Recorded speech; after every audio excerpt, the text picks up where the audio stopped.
Hey, Slater Crusaders, America's the greatest country in the world. We made it. The debate coming up. Afterwards, stick around. Bill O'Reilly is going to be giving his post-debate analysis, and then Jesse Kelly will be here as well. Can't wait. Been waiting for this for a long time. I want to talk about Michael Steele here for a minute. Michael Steele is the former chairman of the Republican Party, 2009 to 2011, and he came out and supported Joe Biden for president and criticized Trump in the process. Republicans like Michael Steele is why President Donald Trump exists. If the Republicans had been doing their job these last few decades, then we wouldn't need the wrecking ball that is Trump. But listen to why he doesn't like Trump. All right, these are his words. It reminds me, the whole thing reminds me, Allie Beth Stuckey did a really good post the other day. She said she's been searching to understand the Biden supporters and why they're voting for him and stuff. And she says she hears these vague words like unity and empathy and normalcy and compassion, but they can't articulate a policy that Biden is and supports that they agree with. And it's a similar thing here with Steele. Look at this quote. Rather than binding up the nation's wounds. Okay, stop right there. What does that even mean? All right, that's the vapidness I'm talking about. That's the vagueness I'm talking about. Right? You're for Biden, you're against Trump because Trump didn't bind up the nation's wounds? What are you, give me policy. You're just reflecting your feelings. You're not even your perceptions of what you think Trump could have done better to make you feel better about things. Get out of here. Bind up the nation's wounds. Rather than binding up the nation's wounds, Trump exacerbates division. No, he doesn't. I think you mean the media exacerbates division. If we had a decent media these last 4 years, it would have been, just the last 4 years would have just been like, oh, hey, Trump did this policy. Some people think this is better. Here's why Republicans think this is best. And, right, as opposed to, oh, can you believe we're ripping children from their mother's breast? It's the greatest atrocity since the Holocaust. It's worse than the Holocaust. Just nonstop. So who's exacerbating the division in that scenario? Let's just stick with the kids in cages. Who's exacerbating the division when that happened? Trump, who was continuing the policy of the Obama administration and a policy that existed to protect kids who are illegally trafficked across the border by coyotes with adults who are not their actual family members? Is that exacerbating division? Or is it the media and AOC saying that we have concentration camps at the border and kids drinking out of toilets and it's worse than the Holocaust? In that scenario, who's exacerbating division? You're gonna blame Trump for that? For continuing a policy from the Obama administration. That's Trump exacerbating division. Give me a break. Here we go. Rather than standing up to the world's dictators, Trump cravenly seeks the favor of thugs. Get out of here. Cravenly. I imagine he's talking about Kim Jong-un. Right? We don't have time to justify all this, right? But Trump with Kim Jong-un, Trump was playing to Kim's ego. He was trying to appeal to Kim Jong-un's desire for fame and praise and saying, hey, this is what North Korea could look like if you open up the world and you stop your nuclear ambitions, blah, blah, blah. It's a process, right? How can you look at that and be like, oh, Trump and Kim Jong-un, they're both tyrants, clearly. Look how much Trump loved, right? No, it's a process, it's the negotiating process. And you can disagree with the process. But to articulate it and characterize it as Trump is cravenly seeking the favor of thugs, as if Trump is trying to cozy up with Kim Jong-un so that they together can take over the world, right? Like Trump is leading us to a Soviet-style dictatorship, just like North. By the way, Trump wasn't the one who dropped off pallets of cash to our Iranian enemies. You want to talk about cravenly seeking the favor of thugs? Rather than fostering free enterprise, Trump embraced economic principles not only outdated in Lincoln's time, but made even worse today by a leader who lost close to $1 billion in a single year running a casino. All right. He almost touched on a policy right in the beginning. I think he's talking about tariffs. But if you're talking about tariffs, just say tariffs. Say, I disagree with his policy on tariffs. Here are 3 reasons why. That's totally fine. I'd love to have that conversation. I get that. But you didn't go there. In the same sentence, you didn't even separate it by a period. In the same sentence, you talked about, you went from tariffs to Trump losing billions of dollars and running a casino.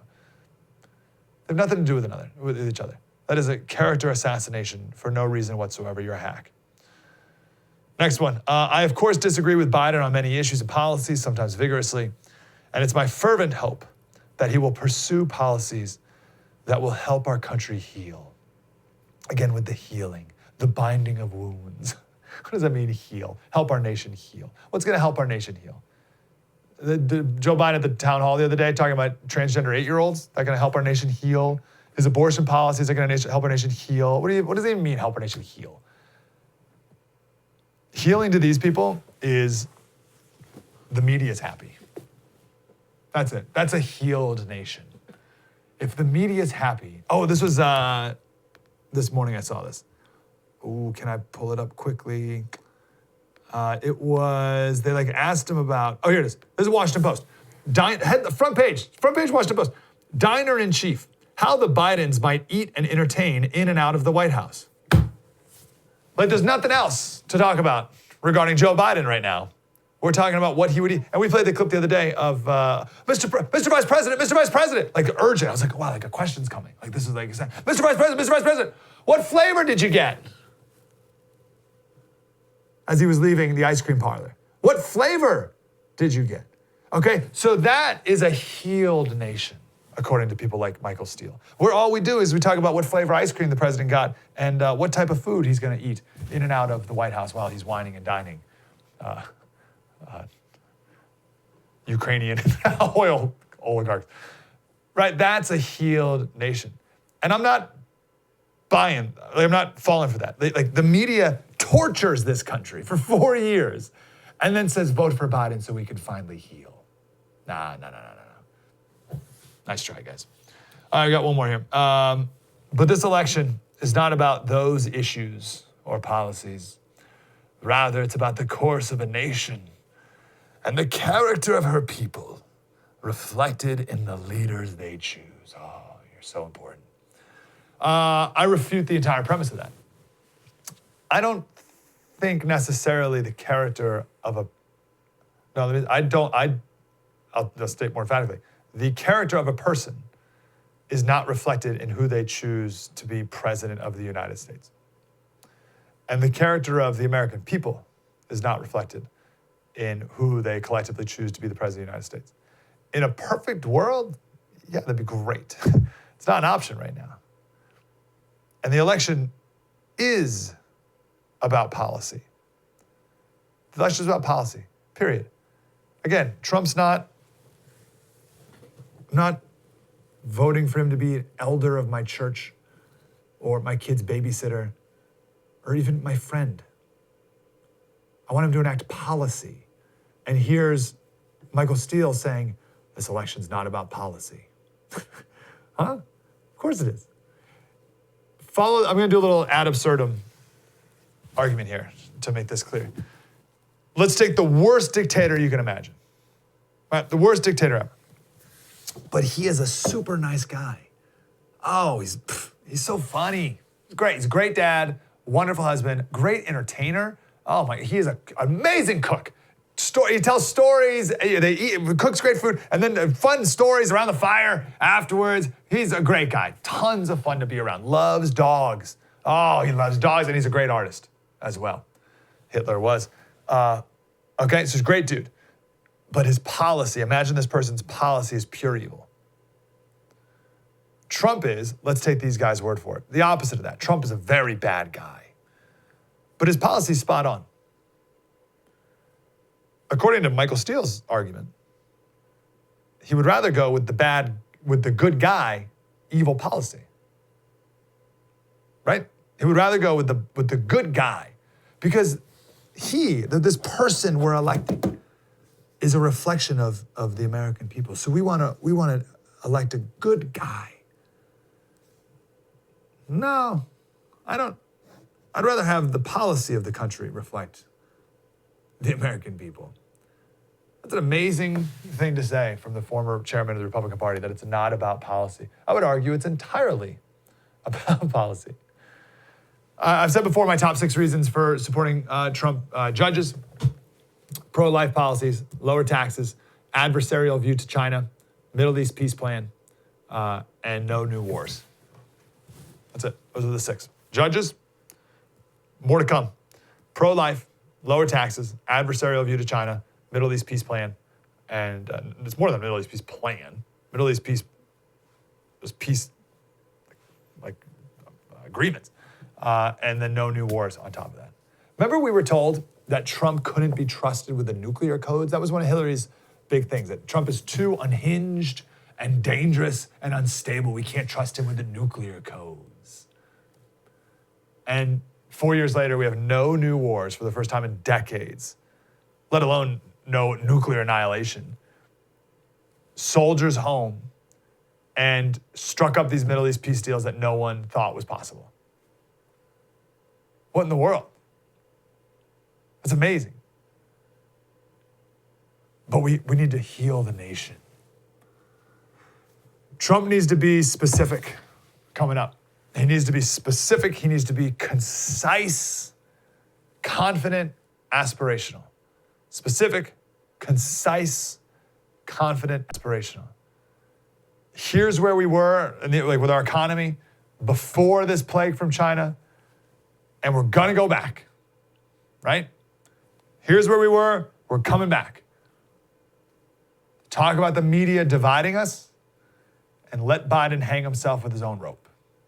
That, I think, needs to be the strategy tonight. Do not even fill your 2 minutes. Right? Don't feel the need to fill 2 minutes of time. You have 2 minutes, Mr. President. Make it 30 seconds. The more Biden talks, the better. Concise is the answer.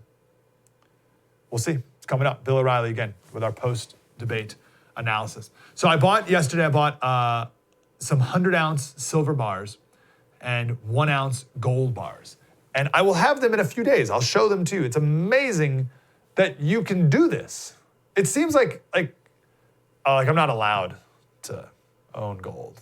Or like you would need like federal approval to own gold. There's like this huge long process or whatever. And it's not. It's a free country still for a little bit. You just call Patriot Gold Group and they'll mail it to you. Just you, anyone, just mail it to you. You can have gold in your hands in just a couple days. And do this before the election. You lock in this price before the election. Do not wait till after the election. I mean, I think it's only going to go up no matter when you buy it, but might as well get it now if you're going to do it. So just do it. I don't see things going well for the dollar coming up because that's what it's tied to, right? As the dollar weakens. And I think, what did the CEO, we talked to Jack yesterday, he said like the value of the dollar has gone down 12% and just since March. So as the value of the dollar goes up, value of gold and silver go up. So I see 3 scenarios coming up. Trump wins and the left freaks out and we have riots and it's awful. Biden wins and then just forget it, right? Every socialist program, New Deal, just Fed printing money nonstop. Taxes going up, that's not good. Or we have uncertainty for, we don't know who wins for a couple months and that's total chaos as well. Either way, gold and silver, it's good for that. And I want you to have some.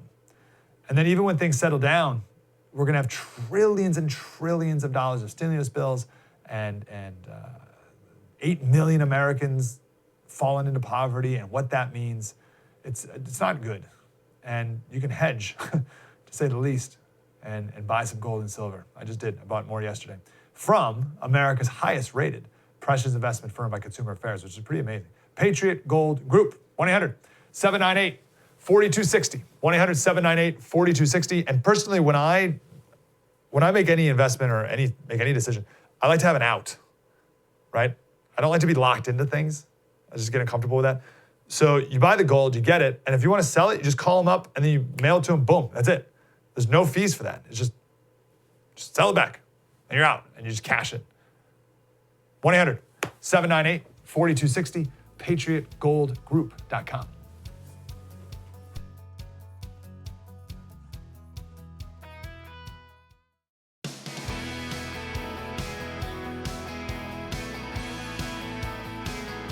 Hey, Slater Crusaders, welcome back. We're going to talk about the debate all day today. It's coming up here. And of course, after the debate, we have Bill O'Reilly with our post-debate analysis and then Jesse Kelly. Garrett Bess is here. He's the VP of Government Relations and Communications at Heritage Action for America, which is connected to the Heritage Foundation. What's up, Garrett? How are you? I'm doing well. How's it going? Good, man. So let's do like top 3 things, maybe topics or policy that you think Trump needs to do tonight, needs to bring up tonight to be effective. Yeah, I mean, I think it's pretty simple. And first off, thanks for having me on to talk about this. I think this is going to be the last big shot to capture a broad-ranging audience for the president. And so I think he needs to do a couple things. One is we know for sure that whenever healthcare is the main topic on people's minds, that Democrats tend to do better, and that's why everything has been geared around the conversation. Even around COVID is just healthcare generally. They're trying to make it into the Affordable Care Act, pre-existing conditions. Amy Coney Barrett hearing has been about healthcare. So Democrats are really trying to drive that narrative. They know they do better when that's the topic. And so the president really needs to do a couple things. He needs to not belabor the healthcare discussion. He needs to be clear that he has a plan, and we do. There's conservative organizations like ours that are ready to step in with options for the president when he wins his reelection. But just then move on, because where he really does well is on the economic recovery from COVID. So anytime it's about businesses reopening and how we reopen society and we reopen our schools and that kind of discussion, the president does much better. He needs to talk about the peace and security of our neighborhoods. That's been tamped down by the media over the past 6 weeks or so, when the Republican National Convention in August highlighted the violence that we were seeing on our screens and highlighted the response to that, the law and order response that is necessary to tap that down. The president did very well. Matter of fact, you see it in many polls, and particularly in battleground states, you see the president sort of having a little bit of a jump in the polling. And since then, that conversation has been tamped down. So he needs to focus on the peace and security of our neighborhoods. And then, thirdly, I think, and along with the neighborhoods, I would say maybe preserving our institutions, sort of work that narrative in there as well, because that's a target of the left. And as long as he can be the person standing in the way of a left-wing government that aligns with ANTFA and BLM, then he'll be in good shape. And then sort of lastly, I think he needs to use the Senate Judiciary Committee about 10 minutes ago reported out Amy Coney Barrett to the floor. We're getting ready to go down and hold a rally. That's why I'm dressed in rally garb here. But we expect that vote on Monday. And so tonight, the president has the opportunity to drive home the fact that he has chosen, just a roundly accepted, qualified and poignant and graceful justice to the U.S. Supreme Court. And a Biden-Kamala Harris administration will do no such thing. And so this is a big win of the past 4 years, and he needs to hammer that point home. All right, I like all these. Let's go down these again real quick. So on the healthcare, I thought Trump did not a good job with that at the town hall. He was way too vague. If I remember, he was just like, we have a plan, it'll be better. We have a plan, it'll be better. I think people just want something, right? Can't you just come up with like one thing? Like even like 4 years ago, he was like, oh, well, get rid of the state boundaries, right? And like even if people didn't really understand what that meant, at least it was like, oh, a thing. I think people need one. So we'll look for that tonight. I love what you said about reopening, right? Because that's aspirational. And I think people really want to reopen. And do you guys have any, I don't want to say polling, but just your vibe, like what the breakdown is of that across the country? Because it's so political now, right? Like Democrats, like I'm here in California, right? Democrats here are scared to go outside, and Disneyland's going to be closed till next summer. So do you think that's a winning issue when he talks about reopening? Yes, I think particularly you're starting to see movement in minority likely voters. So Black males in particular and Hispanics across the board. And this is the single biggest issue for them is the fact that these small businesses that people pour their livelihoods into starting and keeping going are being hollowed out. And they're being hollowed out by government fiat. They're not really being hollowed out because our economy went through some sort of natural sort of downturn. They're being hollowed out because the government won't let them work. And I think President Trump needs to take up the mantle of being their advocate, that people's livelihoods and their futures are being crushed under what initially was a short-term, slow the spread, give our hospitals time to deal with the health impact, to now being not until one single person is done getting sick, we're going to shut everybody down. And Yeah, then he needs to make that so clear tonight. yeah, to your question about polling, we are actually in the field in 4 battleground states: Wisconsin, Iowa, Pennsylvania, North Carolina. This has been a long-term plan for us over this year, and we have contacted probably by election day we'll have contacted about 5 million swing and low propensity Trump voters in those 4 states. And one thing that has just started to pick up in those 4 states from the people that we have on the ground walking and knocking on doors is the fact that now parents are 6, 8, 9 weeks into their schools being closed again, and they're having to deal with their particularly young children at home, and they're not. We can discuss the public education system and how you might reform it all day long in another conversation. But right now, students are not even getting real access to that, particularly at the younger grades. And that is starting to resonate with people. Again, I hesitate to call it polling, but it's a conversation that we are constantly running into. And interestingly enough, the heaviest part of that conversation is occurring in Western Pennsylvania, just from the people that we have on the ground. So interesting. I want to keep thing to talk about. No, I would love to hear the president talk about opening up schools. I don't want to spend too much time on this, but I'm fascinated by how you identify a low propensity Trump voter. What does that person look like? Yeah, so we worked with an organization that does extensive polling that was sort of on the front edge of picking up that President Trump was going to not only win the Republican nomination, but do very well in the general election.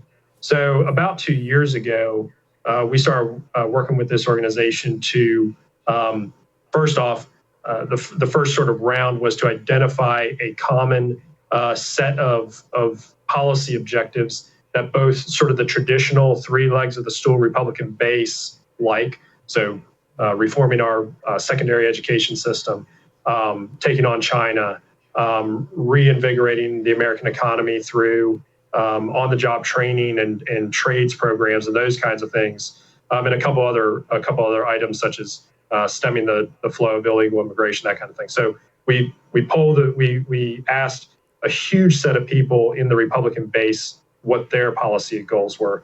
And then we started expanding out. We actually built out a demographic model. And I think it's pretty easy to pick up on the highlights of that model. People that are sort of, have not been engaged in presidential years of 2012, 2008, maybe even further back, but were engaged in 2016, but maybe didn't vote in 2018. So sort of that type of voting pattern, but also people that are, they maybe didn't complete a 4-year college degree. Maybe they're in a outside of an urban center, so they don't necessarily have access to all the boom in recent years in urban communities. And so sort of built that model out. And that's helped us identify a whole series of people that we think could swing these. We worked in 4 states, but across the nation could swing other states. So that's super interesting. So what would be maybe one issue that a low propensity Trump voter might be more disproportionately interested in than like your hardcore Trump voter? Well, that Trump could address tonight, obviously. Yeah, I think I don't think that there's much of a policy difference. So there's sort of you see that with the low propensity Trump voter, maybe sort of and this is going to be my caricature, but like sort of the throw the hands up in the air, it's not worth it type of a mentality. To convince them that no, the things that you care about, the president is fighting for, organizations like ours are fighting for, and the base thing that you need to do is show up and vote, and I promise you it will matter. And so sort of connecting them to the policy, connecting them to the outcome, and then following up continuously to make sure that they remain connected. And our goal is just through November 3rd, but even beyond. Sure. Could Trump really appeal to them by painting a very clear picture of what a Kamala presidency and a Joe Biden presidency could look like when it comes to our cities, ANTFA, and higher taxes and no fracking? Like, I think he would just need to drive home the dystopian future that could be, right? Would that fire up those people? Yeah, absolutely. I mean, basically, it is an old political adage, but everybody sort of votes their pocketbooks. It's not these people, we're not finding that they really want the government to sort of hand out checks. They really want opportunity. And they believe that they are being left out of the opportunity in the country. And so the president needs to sort of, going back sort of to the terminology we were using earlier for the school openings, he needs to be their advocate that he is going to make sure that they have the same opportunities that their parents had and that other people in other areas of the country have. I think that these people are often looking at the coastal states and sort of the tech centers and wondering, like, what has happened to my neighborhood? And so going in and convincing them that there's a future in America for them as well, if they engage. I think that's the roadmap. And when there's riots in Kenosha and Lancaster, it's like, geez, what is happening in my neighborhood? Okay, Garrett, I appreciate you, because now I'm going to watch the debate coming up here from the perspective of a low propensity Trump voter, as opposed to like a hardcore Trump fan. And is he appealing to like the base? I'm going to try to look at it from a different perspective. I appreciate that. Garrett Best from Heritage Action. You go to heritageaction.com. Thank you, Garrett. Appreciate you. Yep, thank you. Let's talk next about what Biden needs to do from his perspective. And then also I want to talk about what Trump can hit Biden on that could be most effective. We'll do that all coming up. Again, debate airing here, 9 o'clock Eastern, and then Bill O'Reilly with the post-debate analysis. Mike Slater, spread the word.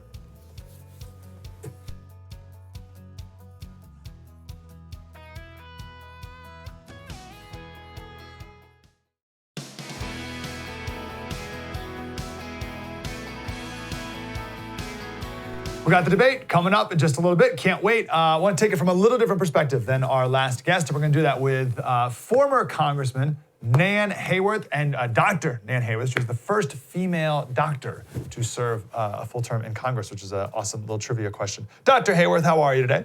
I'm well, Mike. Glad to be with you. Thank you. Thank you. So let's talk about, we were just talking about the top things, policy issues that Trump should bring up tonight, the winning issues for his base and the, the low propensity Trump voter, to try to get them out. What do you think Trump needs to pin on Biden? Like, what attack should he put on Biden that you think can move the needles at all?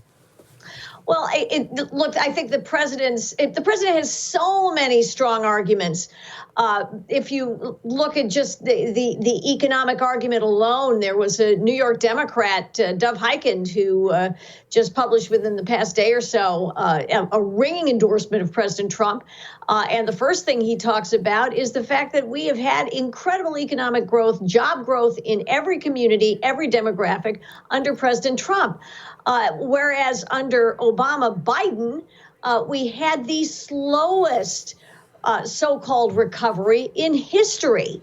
And in fact, it was so slow that there was enough runway for President Trump really to take off in the meantime. And he should emphasize, of course, that Joe Biden's high taxes and so-called Green New Deal plans will raise taxes and raise the cost of living. If your taxes don't go up directly, which they will for lots of Americans, your cost of living is definitely going to go up. And he's going to ship jobs overseas because he's going to raise the corporate tax. So, this is all great stuff for every American to know. And I hope that that's one of the many, many advantages he can emphasize. The other thing, Mike, really quickly, because I know you've taken schools issues much to heart, and bravo for doing so, is that if you care about children's education, if you care about really lifting our most vulnerable communities out of poverty and despair, we saw our nation convulsed this summer by those very communities in such disarray and death and destruction. Education is the number one key. The Democrat Party is owned by the teachers' unions and owns the teachers' unions, and they are opposed to school choice. They are opposed to giving families and students the best. They're opposed to giving great teachers the incentives and the rewards and the freedom they need to do the best for their students. I think that's another winner for the president, especially in communities that may not have gone for Republicans in the past. Yeah, it's so interesting, and you're totally right. But after all these last 4 years, and even after these last crazy, let's say like 4 to 8 months, it still will come down to the economy and education, right? I mean, that's still at the end of the day, I think how people will end up voting, and rightfully so. How do you think the president should characterize his COVID response, right? Because that's one of the big things from the media and from Biden is he didn't do enough, and blood on your hands, 210,000 Americans dead because of you, President Trump. How do you think Trump should handle that? You know, it's been a terrible burden that's been placed on the entire world by China's negligence. And by their dishonesty. And I think the president's right to emphasize that China placed this burden on the entire world. The United States has responded with the most massive mobilization of enterprise, government, healthcare to save millions and millions of American lives, which is what we have done. The survival rate from COVID is 99%. That's a wonderful thing for the nation. And President Trump acted forcefully from the very beginning. He did cut off travel from China. It took at the end of January, it took Joe Biden 2 full months to endorse that was the right thing to do. Meanwhile, Joe Biden was holding live events, and his fellow Democrats were encouraging people to get out into neighborhoods, into crowds, you name it, until mid-March. So President Trump has led the most potent effort and mobilization in our history under the most difficult of circumstances, and the American public has benefited and will continue to benefit from the testing that's been ramped up, from therapeutics, and from Operation Warp Speed, which is developing vaccines, I can tell you as a doctor, at an accelerated pace that has never been rivaled in our history.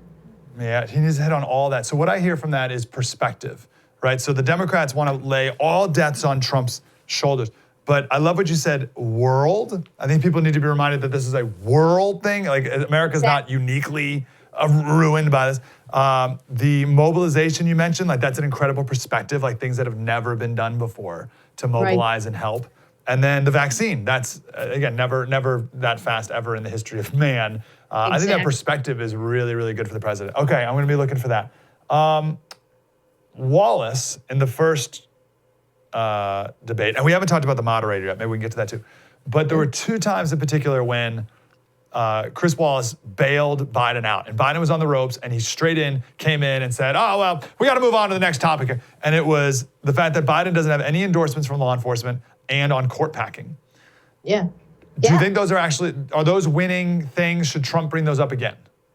Well, I think public safety is a great issue for the president, because just what we referred to earlier in terms of communities in disarray, this is, of course, extended to Main Street, USA, Kenosha, Wisconsin. Half of it burned to the ground a couple of months ago due to riots, due to an ineffectual Democrat governor who would not mobilize law enforcement the way they needed. Communities that are our most vulnerable have been crying out for better police protection. They don't want to defund the police. They want the police to be generously funded. They want to make sure that they can have officers who can help them when they need it.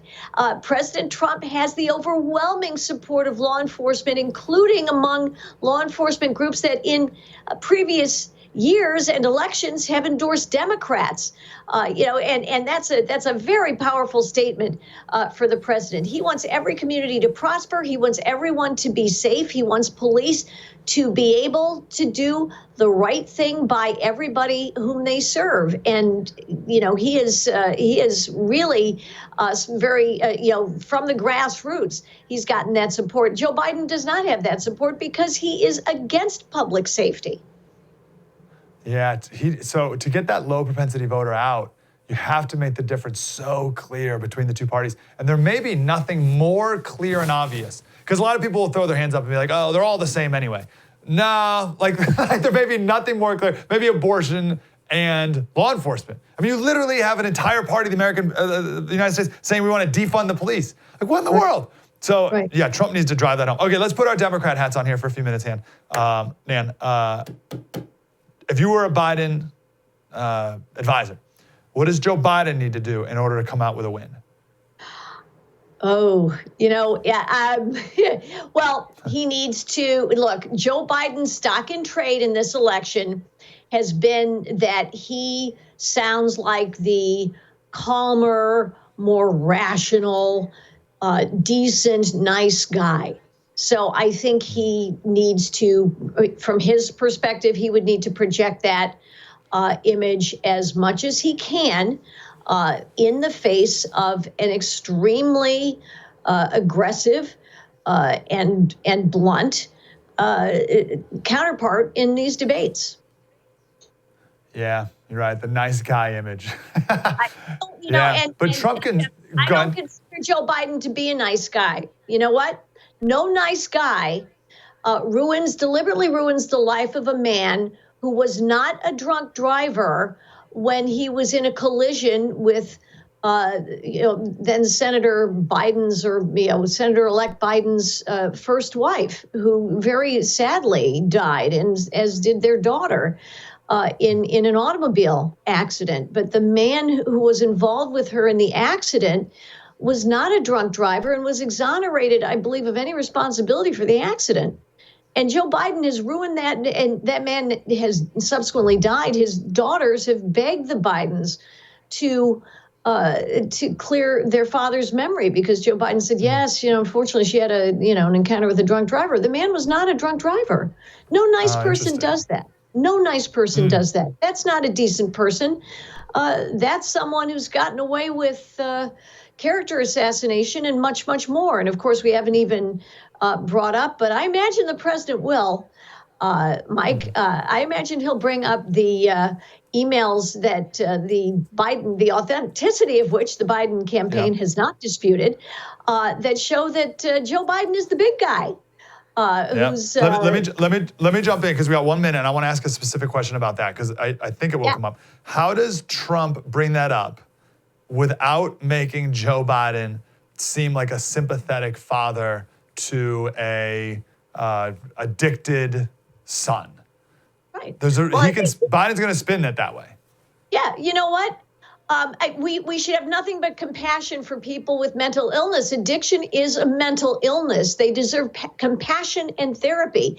But what folks with mental illness whose behavior may be affected by that addiction, they should not be put in positions of enormous responsibility. And irrespective of that, whether or not Hunter Biden was in an altered state of mind or not, he was put in positions of power directly because his father was the vice president of the United States. And it's certainly, there's strong evidence that the vice president of the United States was financially benefiting from transactions in which Hunter Biden was involved with the Chinese in at least one instance.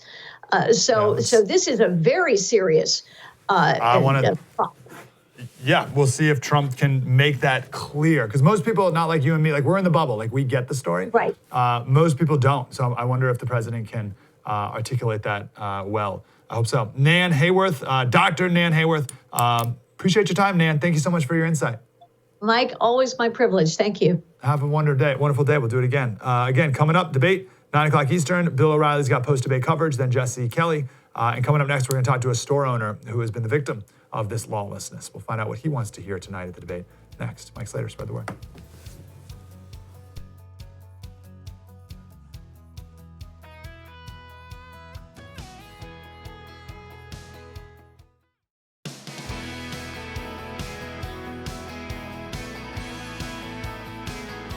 Hey, Senator Crusader. So we've been saying all day here that the president tonight needs to bring up law and order. And I want to talk to someone who's been affected by lack of law and order in the city that is most known for lack of law and order, and that is Portland.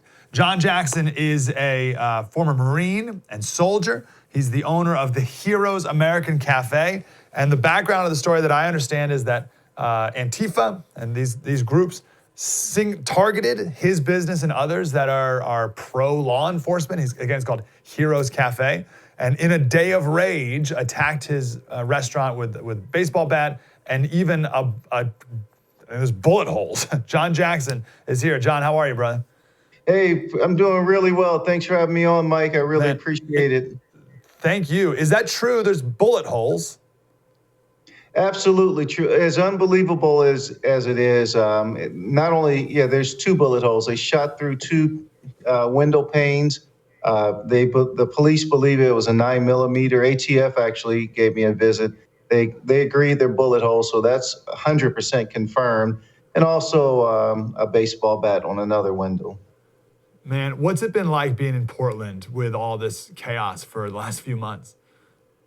You know, it's the strangest thing because Portland has a reputation of being a very accepting and a peaceful and beautiful place, and just a place to kind of be yourself. And the outside agitators and the focus by media on Portland has just turned Portland into a nightmare.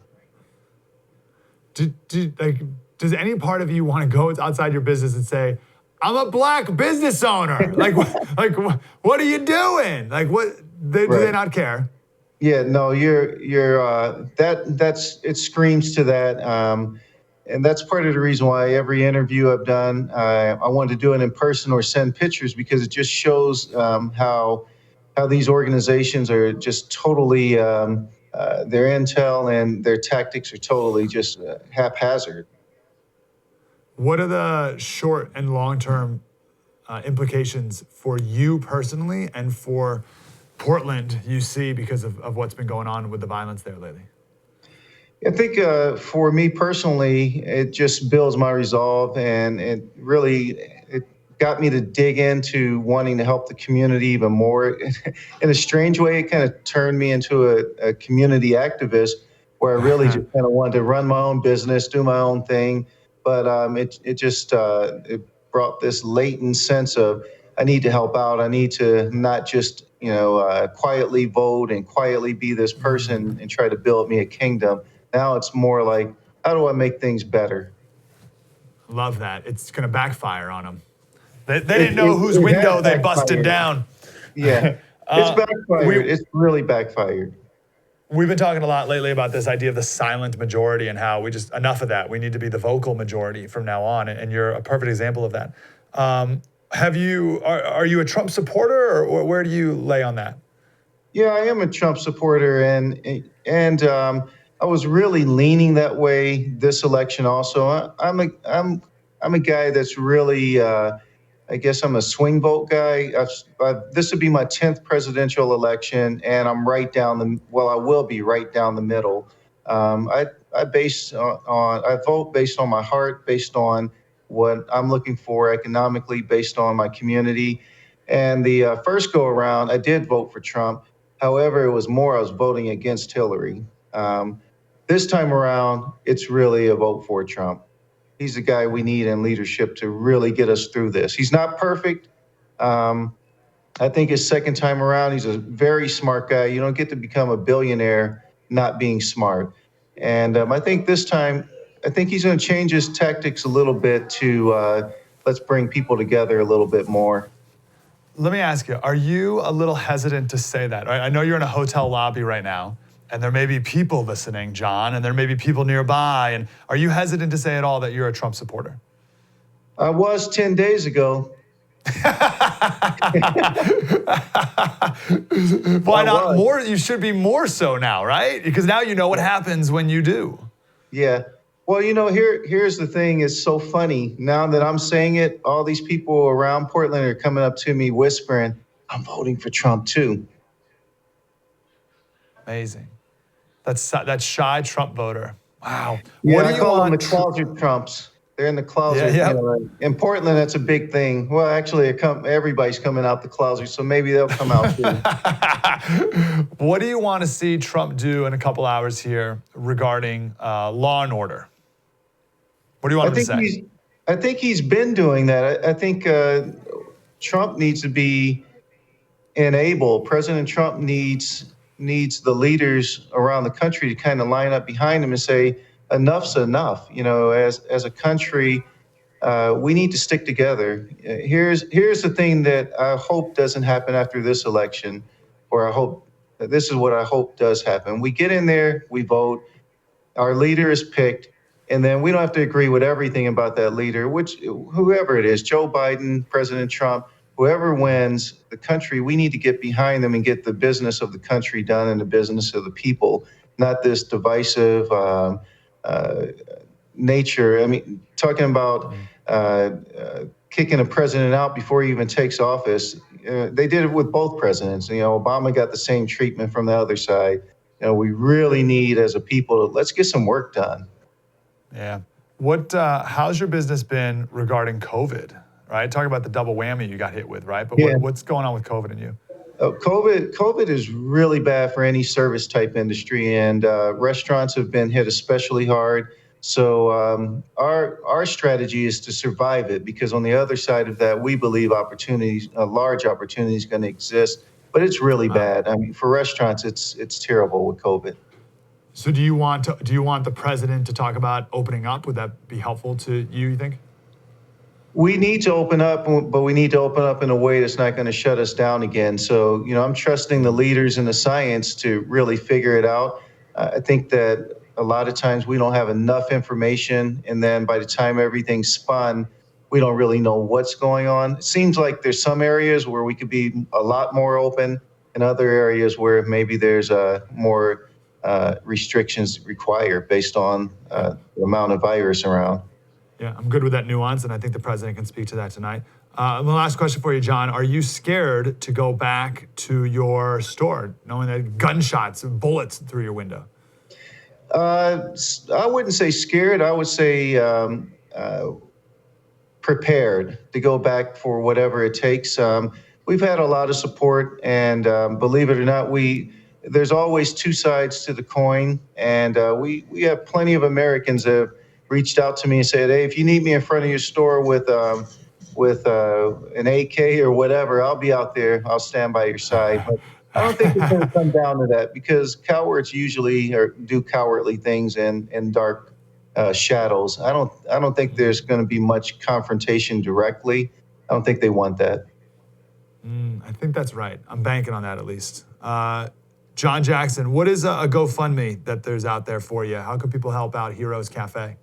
Yeah, the GoFundMe actually is for the next victims. What we want to do is, while I have this platform, let's put some funds together so the next guy that gets hit like this, or lady, we can walk right up and help them out. That's what we're using it for, not for Heroes. We're okay. Our customers have responded. They're supportive, and they're at Heroes. Nice. Where can people find the account? What do they look for? It's right on. It's GoFundMe. Go right to the page and look for Heroes Victim Fund, and there's also a link right on our webpage. Beautiful, John Jackson, man, wonderful spokesperson, and I appreciate you coming here. Thank you, brother. Thank you. Appreciate you. Thanks for your service as well. We've got the debate coming up. Bill O'Reilly's got our post-debate coverage. Again, 9 o'clock Eastern is the debate. Post-debate coverage right after that with Bill, and then Jesse Kelly after that. True story. Mike Slater. See you tomorrow. Spread the word.